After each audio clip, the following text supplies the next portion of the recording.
literally men, women, and children, and feed them to hungry animals. They would take a hyena or a wolf or a lion and get it hungry and crazy and beat it and throw raw meat at it and then send it out on the people, and they would literally cheer and watch as the animal ripped the bodies apart. فَبِأَيِّ آلَاءِ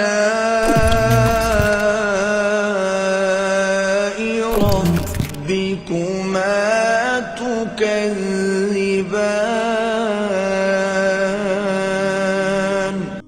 And when you look at history, you find that this individual called Mithra was born on December 25th. His day of the week was the 7th day of the week, that we still call Sunday.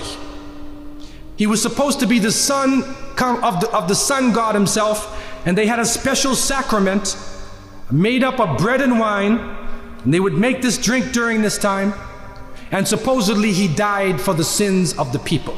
Sounds familiar, doesn't it? But when you try to find Mithra or Mithras in the encyclopedias, they, through state intervention, erased the name. Why is this? That is because after the time of Jesus, Isa alayhi salam, when his followers, when the message began to spread, and they went north, and you'll see within historical writings that Barnabas, one of his disciples, met a man named Saul or Paul, who later called himself Paul. Paul said he saw Jesus on the Damascus road, and he went to the disciples, but the disciples turned against Paul. Only Barnabas stayed with him. But when Paul and Barnabas went into Greece, Barnabas left him. Now, what is the reason why they all left him? What are the concepts coming through Paul?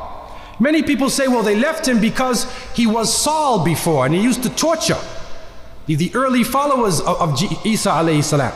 But also you can see, and if you look at present day Christianity, that most of the concepts of the Trinity, of the blood sacrifice, the original sin, and most of the concepts which relate to more than one God are coming through Paul. The preachers are quoting Paul sometime more than Jesus during their sermons. And so Barnabas left Paul. And somewhere in the early days, in Rome or Greece, somewhere in that area, those missionaries who were teaching the teachings of Jesus, Isa alayhi salam, met with this force coming from the north. And so you will see in ancient Roman history that in some cases the Roman emperor would go out to the Colosseum, and the gladiators would be fighting each other, and everybody's cheering for the gladiators. Sounds like one of our football games. They would go to the Colosseum, right? And the gladiators would fight. And then if one of the gladiators was down, and they would look at the emperor, should I kill him or not? And if he wanted to kill him, he would say, he would go like that, right? You know, that sign down. If he said keep him alive, he goes like this. You know how we use it today? Yes. Okay? He gives that sign. Okay? One of the terrible things happening during these rituals at the Colosseum is that they would bring the Christians out, literally men, women, and children, and feed them to hungry animals. They would take a hyena or a wolf or a lion and get it hungry and crazy and beat it and throw raw meat at it and then send it out on the people, and they would literally cheer and watch as the animal ripped the bodies apart. This is a terrible culture. Tear the bodies apart. And so somewhere along the line, somebody who couldn't take the torture, who felt that maybe we can win these people over, made a compromise.